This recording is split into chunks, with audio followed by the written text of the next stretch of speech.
안녕하세요. 네, 17년도 12월에 지방간호관리 추가시험도 있었죠. 그래서 12월 간호관리 시험 문제에 대한 문제풀이를 시행해 보려고 합니다. 먼저 문제풀이를 들어가기 전에 전체적인 흐름을 보면은 올해 6월달 지방직 간호관리 시험이 굉장히 쉬웠어요. 그래서 조금만 공부하셔도 100점을 충분히 맞을 수 있었습니다. 그랬었어요. 그래서 또 그거에 대한 부작용이 어때요? 이 정도만 공부하면 되겠구나 라고 생각하셨던 분들이 많으셨던 것 같아요. 그래서 12월 문제가 굉장히 어렵게 느껴지신다고 하시는 분들을 많이 봤어요. 어려웠다. 그런데 그렇게 문제가 어려운 문제는 아니었거든요. 제가 볼 때는. 그래서 근데 자, 지금 그 12월 문제를 한번 보시면 어때요? 현재 병원의 의료 환경의 변화와 관련된 문제들이 새롭게 출제된 문제들이 많았었어요. 그래서 간호간병통합서비스 이게 또 새롭게 출제가 됐고요. 환자안전법도 작년에 환자안전법이 처음 만들어지면서 시행되고 있거든요. 그래서 제가 수업 시간에도 이야기했을 거예요. 환자안전법이 나올 수 있다. 바로 나왔거든요. 그래서 환자안전법, 그 다음에 환자안전관리에 대한 방법들, 그 다음에 또 뭐가 있었죠? 그런 것과 관련된 문제들이 새롭게 출제돼서 그쪽 부분에 대해서 공부를 하나도 안 하셨던 분들은 이게 무슨 문제냐 이렇게 낯선 문제가 이렇게 당황하셨을 것 같다는 생각이 들어요. 그러나 공부를 하셨던 그 새로운 분야까지도 공부를 하셨으면 그렇게 어렵게 접근하지는 않았을 것 같고요. 그 다음에 오히려 기본적인 내용들은 그동안 공부했던 기본적인 것들이 있죠. 그런 굉장히 쉽게 접근하실 수 있던 부분입니다. 자, 여러분들이 카페에 들어오시면은 이제 그 17년도 지방 문제를 목차별로 단원별로 다 나눠놨거든요. 그래서 거기를 한번 보시면 출력해서 보시면 되는데, 자, 전체 챕터에서 골고루 나오긴 했어요. 뭐 기획, 조직, 인사, 지휘 이런 데서는 한 두세 문제 정도로 골고루 나왔던 거고요. 상대적으로 통제에서 제가 수업 시간에도 말씀드렸죠. 예전에는 질통제가 나왔지만 인증평가가 들어가면서 인증제도와 그 다음에 환자 안전을 강조되면서 그쪽 부분을 더 많이 보강을 했다 그랬었죠. 그랬더니 아니라 들을까 그쪽에서도 문제가 그러니까 새롭게 추가가 되면서 통제에서만 다른 파트는 두세 문제 정도가 나왔다 비하면 통제에서 5문제 정도가 상대적으로 높게 나온 거를 볼 수 있습니다. 그 다음에 간호단위 실제화, 서비스 마케팅은 한 문제 정도에서 나왔던 걸 볼 수가 있습니다. 자, 그러면 문제풀이를 한번 해보겠습니다. 1번 조직관리 이론의 특성에 대한 설명으로 옳지 않는 것. 자, 그러면 각각의 요즘에 또 문제 흐름이 관리 이론 하나하나를 물어보는 게 아니라 토탈적인 걸 다 알고 있는지를 물어보는 문제들이 많아요. 자, 인간의 심리사회적 요구가 충족될 때 생산성이 향상한다는 것은 인간관계로 당연한 거죠. 그 다음에 권한이나 규칙을 포함한 공식적인 시스템을 강조한 것은 관료제죠. 관료제가 직위에서 부여하는 합법적인 권력, 권한에 근거한 거였죠. 그래서 그 권한을 이야기를 했고요. 또 관료제가 근대사회로 들어오는 대규모 사회를, 조직을 잘 매니지하기 위해서는 계층제를 만들고 규칙을 만들어서 그 구성원들이 질서를 잘 유지하는 게 조직을 잘 관리하는 방법이다 그랬죠. 그래서 관료제 일원이고 분업과 직무 표준화, 이게 과학적 관리론의 대표적인 결과죠. 그래서 이러한 것들을 통해서 직무를 설계하는 거 맞죠. 그러면 4번, 전문 능력에 따라 인력을 선발하고 권한을 이임으로써 관리의 효율성을 높인다는 것은 어떤 이론이죠? 관료제 이론이죠.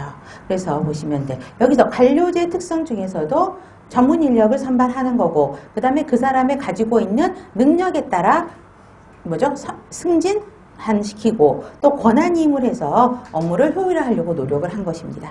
그래서 관료제 이론입니다. 자, 그 다음에 의료법상 의료기관 인증을 신청하여야 하는 기관. 자, 이거는 계속 3년 정도로 계속 나오고 있는 문제예요. 이거 틀리면 안 되는 거 아시죠? 그럼 뭐예요? 요양병원이죠? 그럼 닭가지항에 요양병원 아니고 또 뭐가 써요? 더 맞아요? 정신병원이요. 그러면 300병상 종합병원, 30병상 병원 이거는 중요한 게 아니에요. 그렇죠? 의료기관이 자율적으로 하고 병원급 이상에서는 자율적으로 신청하는 거니까 다 병원이잖아요. 종합병원, 병원. 그죠? 근데 요양병원, 물론 요양병원도 병원이긴 해요. 근데 요양병원과 정신병원은 권리의 사각지대이기 때문에 환자들의 권리를 보호하기 위해서, 그죠? 새롭게 의무적으로 13년도부터는 머스트 인정을 받도록 하고 있다라고 이야기를 하고 있죠. 그 다음에 의료법 시행 규칙상 환자의 권리가 아닌 거. 자, 이것도 17년도 6월 시험에 나왔었어요. 사실은 6월 시험에는 어떻게 나왔냐면 그 땡땡이가 나왔었죠. 그렇죠? 그러면서 문제가 알 권리 및 자기결정권을 선택하는 문제에서 정의가 나온 거고요. 이번에는 그냥 간단하게 큰 테마만 나온 거죠. 아닌 건 뭐죠? 저놈의 권리. 그러면 진료받을 권리, 알 권리 및 자기결정권, 상담 조정의 신청을 할 권리. 그쵸? 그 다음에 또 뭐가 없죠? 하나? 그렇죠. 비밀을 보호받을 권리가 없는 거죠. 아니요. 비밀을 보호받을 권리가 닭가장이 없다는 것이에요. 그러면 비밀을 보호받을 권리를 하나 써놓으시면 네 가지 환자의 권리가 있는 거죠. 자, 이런 것들도 계속 저희가 모의고사 문제에서 다뤘던 내용이에요. 처음 보는 문제가 아닙니다. 그 다음에 조직의 재무상태표에 대한 설명으로 옳은 거. 자, 그러면 여러분 재무상태표 이꼴 뭐예요? 어떤 거죠? 대차대조표예요. 그죠? 근데 갑자기 재무상태표 하니까 여기서 또 물음표였던 분들이 계신데 아니에요. 대차대조표를 물어보는 거죠. 그러면 1번 자본은 부채와 자산의 합산으로 표시한다. 아니죠. 제가 수업 시간에 뭐라 그랬어요? 자산은 뭐죠? 자본 플러스 부채.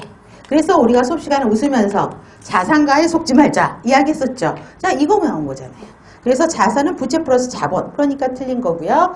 조직의 미래 현금의 흐름을 예측하는 데 유용하다. 이거는 아무래도 현금 흐름표에 대한 문제겠죠.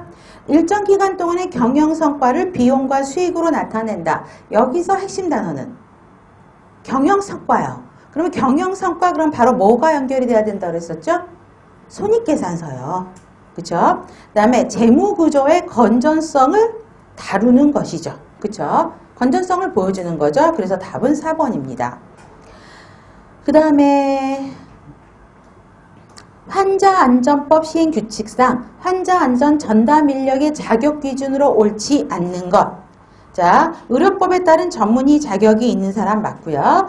그 다음에 다 몇 년이라 그랬어요?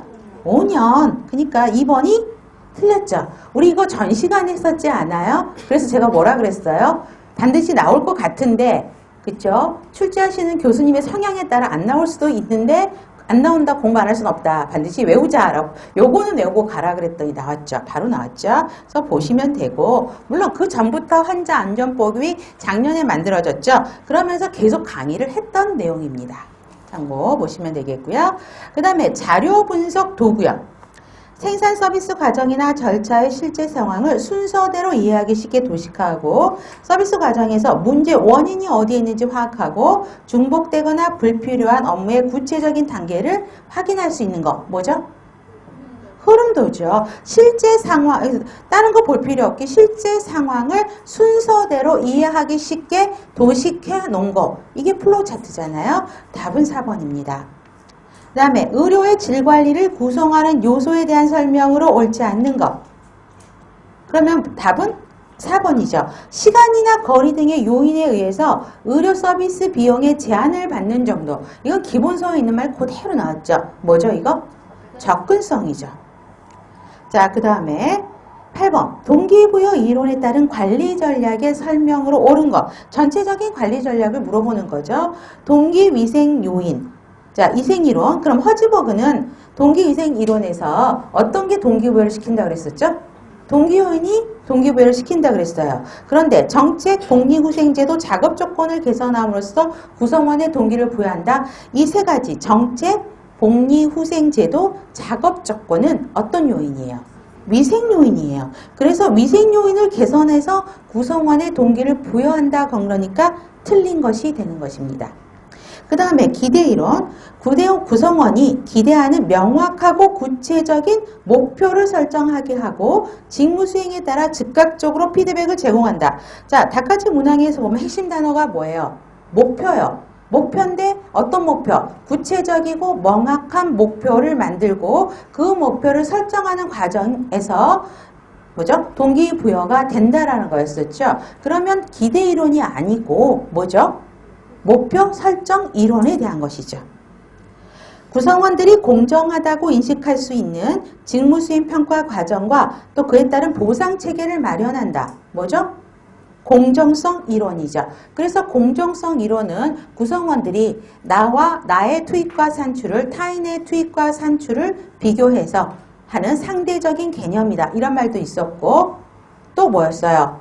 공정하다고 지각되어야지만이 동기부여를 하고 만약에 불공정성이 지각이 되면 불공정성을 줄이려고 하는 방향으로 동기부여 행동이 이루어진다라고 이야기했던 거죠. 그래서 답은 3번이죠. 그 다음에 친화욕구가 높은 구성원에게 대규모 프로젝트의 리더 역할을 부여한다. 자, 성취동기 이론에서 세 가지 나오는 거는 뭐였었죠? 어떤 욕구? 그렇죠? 성취욕구, 권력욕구, 친교욕구. 그렇죠? 그 세 가지 중에 어떤 거냐고 물어보는 거예요. 그러면 답까지 4번에는 어떤 욕구가 높은 사람을 배치하는 게 좋을까요?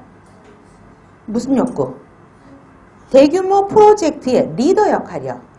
그러면 자, 프로젝트의 포커스를 맞추면 친교욕 아니 뭐지? 성취욕구가 높다. 그 다음에 리더 역할을 부여하면 권력욕구가 높은 사람이겠죠. 그렇죠? 그런데 친화욕구가 높다 그러니까 틀린 것이 되는 거죠. 그 다음에 9번 질병에 따른 격리 방법으로 옳은 것. 자, 전파주의에 대한 문제가 나왔어요. 자, 수두는 공기전파주의 맞죠? 그래서 공기전파주의의 가장 핵심이 뭐였죠? 음압 유지하고 문 닫아놓는다 열어놓는다 닫아놓는다. 그 다음에 그 병실을 출입하는 사람들은 특수 마스크를 사용한다. 병실은 공기정화 장치를 가동해야 된다. 이런 중요한 멘트들이 있었을 겁니다. 그래서 1번, 바로 1번만 봐도 바로 맞는 답이 나올 수 있을 거예요. 그 다음에 세균성 이질. 자, 공기전파주의의 격리 방법을 이용하여 1인 병실을 제공한다. 자, 이질은 뭐예요? 접촉전파주의죠. 그렇기 때문에 공기전파주의는 아니죠. 다음 홍역. 비말전파주의의 격리 방법을 적용하여 마스크를 착용한다. 홍역은 공기전파주의에 해당하는 것이죠. 다제내성균. 대표적인 게 뭐죠? MRSA, VRE. 그죠? 그러면 이거는 접촉전파주의죠. 10번. 의료법상 의료기관을 개선한 의료법인과 그 의료기관에 종사하는 의료인의 민사책임, 동그라미에서 민사책임에 대한 설명으로 옳지 않는 것. 의료인의 가실로 인해 환자가 약속된 의료 서비스를 받지 못해 손해가 발생한 경우 환자는 계약자인 의료법인에게 손해배상을 청구할 수 있죠. 무엇을 물어서요? 사용자 배상 책임을 물어서 1차적으로 의료법인에게 손해배상을 청구할 수 있습니다. 의료인의 불법행위로 인해서 손해를 입은 환자는 의료법인에게 손해배상을 청구할 수 있지만 직접 그 의료인을 상대로 손해배상을 청구할 수 없는 게 아니라 청구할 수 있죠. 그죠? 그러면 직접 그 일을 일으킨 의료인에게는 어떤 책임을 청구할 수 있어요? 불법행위 책임이요. 그죠? 의료인의 불법행위 책임이 인정되기 위해서는 환자의 손해가 의료인의 고의 또는 과실에 의한 위법한 행위로 인해 발생해야 된다. 불법행위에 대한 정의죠. 맞죠? 의료인의 의료행위가 불법행위로 인정되는 경우 그 의료행위에 대한 감독에 상당한 주의를 하지 않고 있는 의료법인은 뭐라고요? 사용자 배상 책임을 질 수 있죠. 그렇기 때문에 제가 법적 의무에서도 사용자 배상 책임, 구상권 이런 거 설명을 다 해드렸을 거예요. 불법행위 책임 이런 것들 보시면 됩니다. 그 다음에 11번. 11번 틀리면 절대 안 되죠. 계층제의 원리요. 그러면 1번은 통설범위의 원리죠. 부하일수를 한정하는 거. 2번은 분업전문화의 원리. 3번은 최고, 그 다음에 중간, 일성 관리로 등급화하는 것이니까 뭐예요? 그렇죠. 이게 계층제의 원리죠. 다음, 공동의 목표를 달성하기 위해서 부서 간 분쟁을 해령하는 거 어떤 원리를 적용해야 될까요? 조정의 원리죠. 12번, 권한임에 대한 설명으로 옳은 것. 이것도 항상 강조했죠. 세 가지만 외우면 된다 그랬어요. 사안이 중요한 거는 권한임 쉽다 어렵다. 어려워진다. 규모가 크면 위임은 높아지죠. 그 다음에 이거 권한님의 장점에 대한 거죠. 그래서 상하이층 모든 구성원이 전문성을 살릴 수 있는 거죠. 그 다음에 업무의 분산으로 조직 전체 비용이 증가하는 권한님의 단점이요. 그래서 우리 권한님을 해야 되는 이유, 권한님의 영향을 미치는 요인, 권한님의 장점, 단점은 꼭 외워야 된다고 이야기를 했었죠. 여기서 또 나온 거죠. 그 다음에 13번 거래적 리더십을 발휘하는 리더의 특성이요. 자, 그럼 거래적 리더십 하면 바로 또 따라오는 게 뭐죠? 변혁적 리더십 같이 연결시켜두고 또 있었던 게 뭐 있어요? 섬기는 리더십, 펠로우십 뭐 이런 것들 여러 가지가 있었죠. 또 생기는 거 슈퍼 리더십. 그죠? 그것들의 전반적인 걸 물어보고 있는데 자, 거래적 리더십의 특성만 찾으면 되죠. 그러면 1번 주변 사람의 의견에 귀를 기울이고 새로운 업무에 도전하여 배움의 기회로 활용하는 리더십은 자, 의견을 잘 들어주고 업무에 도전해서 배움의 기회로 활용한다. 자, 이건 어떤 리더십일까요? 도전하는 거, 그렇죠. 잘 청취하는 거, 그렇죠. 변혁적 리더십이 더 맞을 수도 있겠네요. 그렇죠. 변혁적 리더십으로 보시면 되고요. 그 다음에 구성원의 욕구나 능력 수준에 따라 개별적으로 배려하고 그 다음에 높은 차원의 욕구를 갖도록 자극한다. 이건 변혁적 리더십이죠.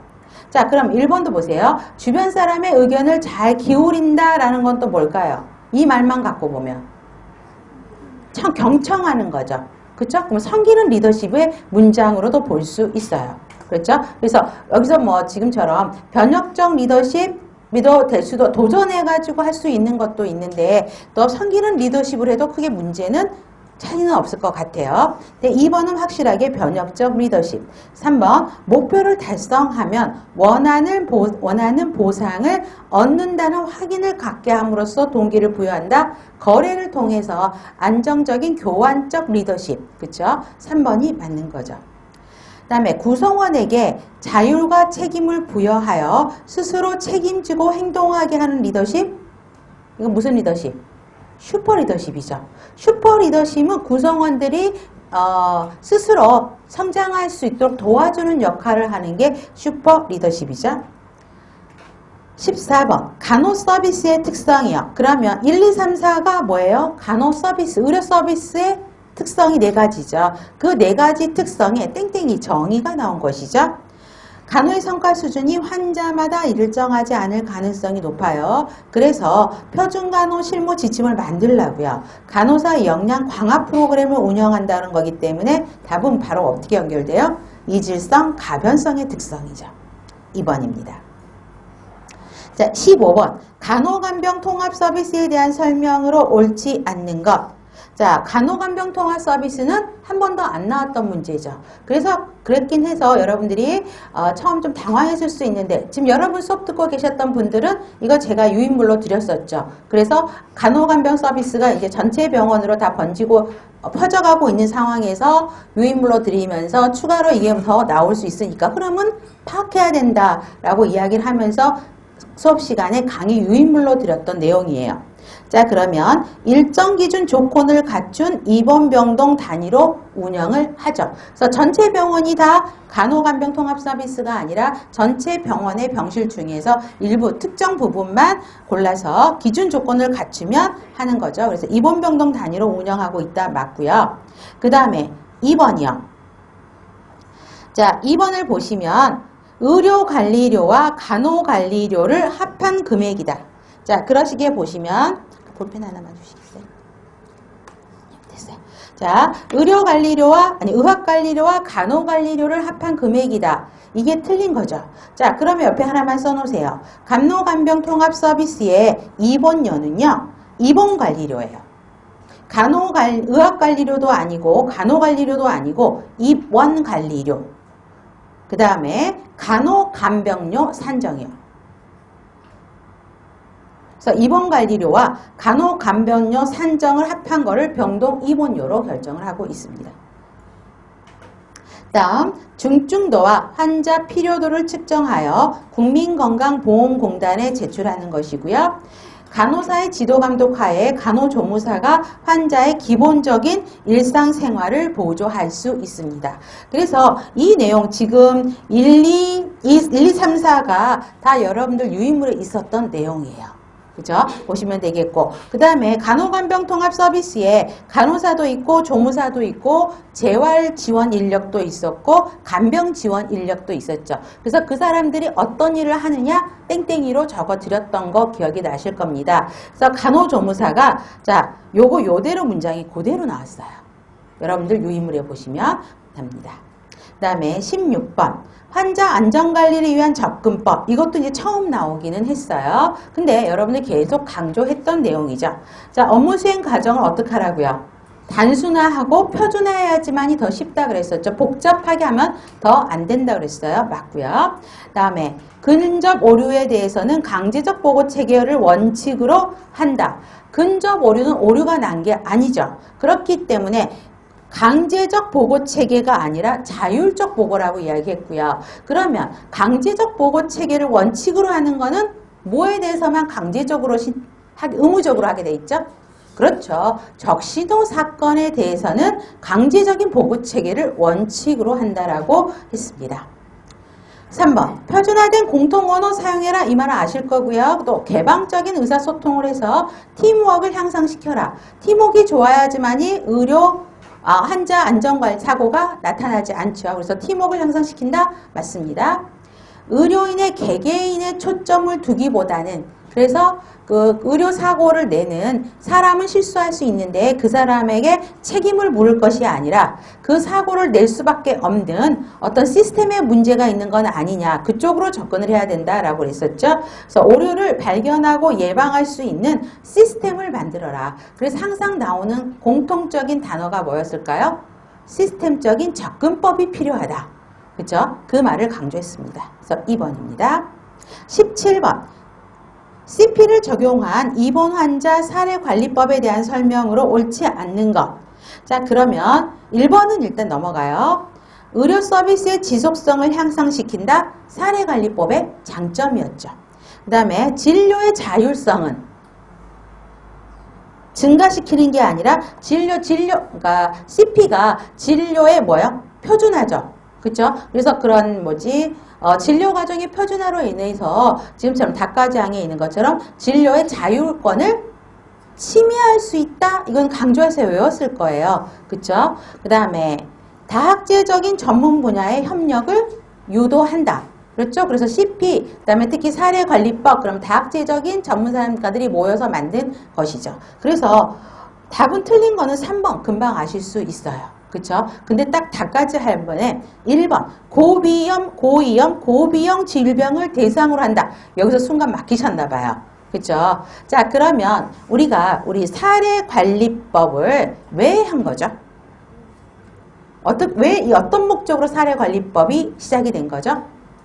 DRG가 나오기 시작하면서 사례관리법을 사용하기 시작했죠. 그럼 DRG를 하는 이유, 그러니까 DRG와 포괄수까지 하는 이유가 뭐였죠?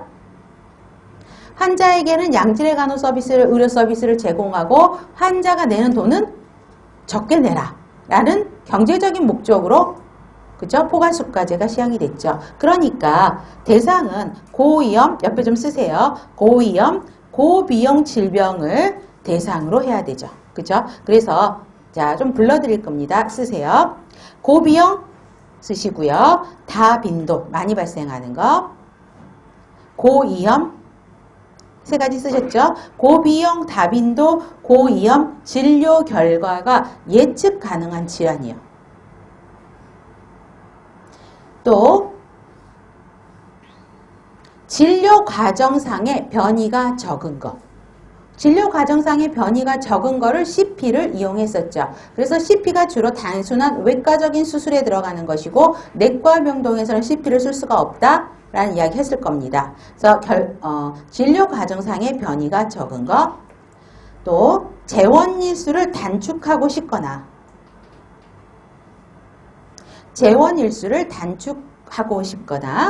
진료비 청구 시 변상에 문제가 되는 포괄수가 대상 질환,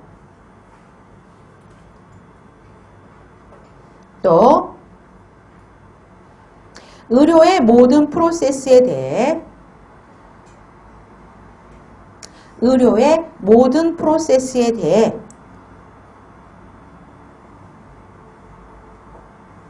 미리 환자에게 설명을 명확하게 해야 하는 질환.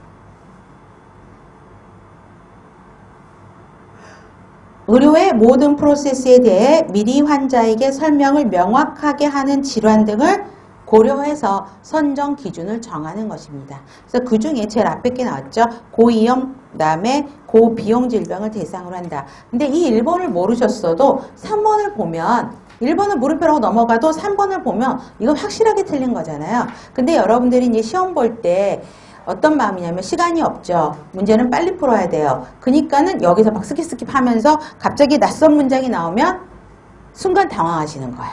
그죠? 그러시면 안 돼요. 굉장히 쉬운 답과장이 있음에도 불구하고, 그죠? 1번으로 선택하셨던 분들이 많으셨던 것 같아요. 다음에 18번입니다. 간호인력 계산 수립 시 고려해야 할 것만을 모두 고르면 굉장히 쉽죠. 다죠. 일본 환자 수, 결근 이직률, 간호 전달 체계. 그러면 니을 간호소모품 사용량은 아니죠. 그렇죠? 간호소모품 사용량에 따라서 간호인력을 많이 할 필요는 없는 거죠. 그래서 답은 기역, 니은, 디귿에 속하는 것이죠. 이것도 수업 시간에 했던 거고요. 19번 조직구조 유형에 대한 설명으로 옳은 것. 특정 과제를, 여기서 핵심이 특정 과제죠. 특정 과제를 달성하기 위한 임시적인 동태적인 조직을 뭐라고요? 프로젝트 조직이죠. 구성원의 수직적인 권한과 책임을 강조하는 것. 그렇죠. 수직적인 라인으로 연결된 라인 조직의 특성이죠.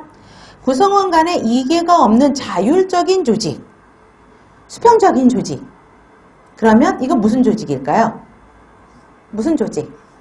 프로젝트 조직이죠. 그러면 매트릭스는 라인도 있으면서 프로젝트가 붙은 거죠. 그러니까 여기에서 매트릭스는 어떻게 돼 있어요? 조직 그림을 보시면 이런 형태. 그래서 기능적인 포커스에 맞추고 그 다음에 여기에 프로젝트가 하나씩 연결된 거죠. 그렇죠? 그래서 여기에는 어때요? 라인 조직은 수직적인 조직이 있는 거잖아요. 그러니까 매트릭스라고 지금 어떤 선생님이 계속 말씀하셨는데 매트릭스는 아니에요. 그래서 매트릭스는 기능과 어때요? 얘가 프로젝트는 생산을 위한 것이죠. 그래서 기능과 생산을 한 거기 때문에 지금 답까지 3번으로는 아닌 거죠. 그렇죠? 프로젝트가 훨씬 맞죠. 위계가 없어요. 왜요? 자, 프로젝트의 특성은 어떻죠? 직위들은 다 달라요. 그렇죠? 각 분야의 전문가들이 특수 과제를 달성하기 위해서 능력가, 전문가들을 뽑은 거잖아요. 그래서 과장, 차장, 차주너스, 일반 간호사도 있단 말이에요. 그래서 위계 질서는 없는 자율적인 조직이에요. 그 다음에 고도의 분권화, 수평화, 이질성이 나타나는 거. 우리 조직, 이 네트워크 조직 배웠을 겁니다. 그렇죠? 자, 네트워크의 조직은 어때요? 우리가 어떤 축을 가지고 이루어진다 그랬었죠? 공생지향적인 축을 가지고 만들어진 거라고 그랬어요. 그래서 조직이 굉장히 관료제라든가 이런 경직성을 갖고 있기 때문에 그런 경직성을 극복하기 위해서 공생지향적인 축을 중심으로 네트워크 조직, 그다음에 학습 조직, 팀 조직 뭐 이런 형태들 배우셨을 겁니다. 자, 그래서 거기에서 네트워크 조직이에요. 네트워크 조직은 사실은 한 번도 안 나왔어요. 그동안이 많이 나왔던 게 팀 조직이었죠. 그 다음에 제가 수업 시간에 강조했던 거 학습 조직을 강조했었죠. 근데 네트워크 조직은 공생지향적인 축이다 라는 거 아셨으면 어때요? 현대사회가 고도로 분과된 조직이고 수평화, 이질성이 나타나는 것은 맞습니다. 그렇죠? 그래서 4번이 맞습니다. 그 다음에 20번. 자, 20번에서 조금 많이 틀리셨을 것 같아요. 그렇죠? 근로기준법상 정하고 있는 수당. 자, 수당이 뭐죠? 기본급에서 뭔가 부족한 미비점이 있는 거를 수당을 통해서 이거를 보충해 주려고 하는 게 수당이었죠. 그러면 우리 수당의 종류 할 때 직책수당, 작업수당 종류 다 외웠었죠. 정의들. 그러니까 답을 여러분들이 아마 4번으로 가셨던 분들이 많으실 거예요. 근데 문제에서는 근로기준법이라고 나와 있어요. 그렇죠? 그래서 현재 우리나라에서 근로기준법에서 인정하고 있는 수당은 연장근로수당하고 휴일근로수당하고 또 한 가지 있어요. 뭐예요? 야간수당이요. 그래서 연장근로수당, 연장근무수당 이렇게도 같은 말이에요. 이꼴 쓰세요. 연장근무수당, 그 다음에 휴일근무수당, 그 다음에 또 하나 쓰세요. 야간근무수당이요. 현재 근로기준법에서는 세 가지만 인정을 하고 있습니다. 직책수당과 작업수당은 근로기준법 상에서는 인정하지는 않고 있어요. 그래서 우리가 기본서에서 직책수당이 뭐다, 작업수당이 뭐다 정의는 분류했었죠. 그러다 보니까 다 4번으로 가셨던 분들이 많아요. 그렇죠? 그래서 이제는 근로기준법 또 공부를 해야 되지 않을까라는 그런 생각을 하긴 했는데, 자, 전체적인 문제 흐름은 그렇게 어렵지는 않았어요. 그래서 여러분들 뭐 카페에 다른 카페도 많이 회원하셔갖고 이제 보실 수도 있는데, 의외로 지역사회는 굉장히 쉬웠었잖아요. 그런데 간호관리가 상대적으로 이렇게 처음 나오는 문제들이 나오면서 어렵다고 굉장히 생각을 하셨던 것 같아요. 근데 문제는 지금처럼 근로기준법은 아예 제 생각에는 이 출제를 하셨던 출제위원 하셨던 분 있죠. 그분이 법도 강의도 같이 하시지 않으셨을까. 그러다 보니까 이쪽으로 했고 이거는 일부러 틀리라고 낸 문제인 것 같다라는 생각이 들어요. 그리고 나머지 문제, 그나마 좀 틀릴 수 있다는 거는 간호간병 서비스, 그렇죠? 최근에 강조되고 있어서 이 부분 접하지 않았던 분들은 틀릴 수 있을 것 같아요. 그리고 나머지 문제는 그렇게 까다롭거나 어렵지는 않았었어요. 이해되시죠? 그래서 제가 수업 시간에도 말씀을 드렸지만 여름에 그쵸? 짧게 공부하고 100점을 만드셨던 분들은 오히려 자만을 하세요. 아, 이 정도면 내가 이렇게 짧게 공부하고 100점을 맞았네? 그쵸? 아, 이 정도만 하면 되는구나 라고 했죠. 근데 그때 문제는 그때그때마다 양상이 달라요.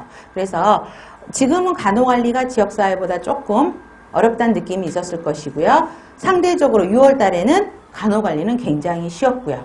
또 어떤 해는 서울시보다 더 어려웠던 때가, 지방이 더 어려웠을 때가 있어요. 그래서 그때그때 연도의 분위기에 따라서 조금 틀리는 것 같아요. 그죠? 그래서 그런 흐름이 있다라는 것만 여러분들이 이제 생각하시면 될 것 같고요. 자, 풀어보시니까 어떠세요? 6월에 시험 보셨던 분도 계실 거예요. 그렇죠? 그리고 더 시험 지금 이제 또 문제를 받아보셨던 분도 계실 텐데, 지금 여유 있게 풀면 더 잘 맞아요. 그렇죠? 시간적인 여유가 있으니까 생각하고 또 생각하고. 근데 시험 볼 때는 그게 잘 안 되죠. 그래서 오히려 시험 볼 때는 아는 문제도 틀리는 상황들이 발생을 해요. 그래서 중요한 거는 꼭 외우고, 그 다음에 이제 현대 변하는 흐름은 놓치지 않는 게 중요하구나라는 생각들을 참 많이 저도 해보게 됩니다. 그래서 추가되는 부분들 저도 열심히 이제 더 찾아보려고 노력을 해야 되겠죠. 그래도 다행히 강조했던 부분들은 다 들어와 있어서, 그렇죠? 저는 좀 안심하고 좀 웃을 수 있었어요. 아, 근로기준법 요것만 좀 물음표겠고, 그쵸? 나머지는 그래도 수업 시간에서는 한 번 이상씩은 다 다뤘던 문제고, 모의고사에서 문제, 그다음에 단원별 문제풀이에서도 한 번씩은 다뤘던 문제라고 생각을 합니다. 자, 여러분들이 이번에 이거는 이제 공부하신 분들을 위해서 학원에서 드리는 정보고요. 우리 지금부터는 어때요? 지방 내년에 5월에 시험이죠. 아직 시간 그렇게 많지 않아요. 과목 수가 많기 때문에 아직 시간이 여유 있지는 않지만 그래도 가장 점수를 많이 확보할 수 있는 과목이 간호관리예요. 그래서 여기서 점수를 잃지 않자라는 마음을 다시 한번 새겨주셨으면 감사하겠습니다. 네, 감사합니다.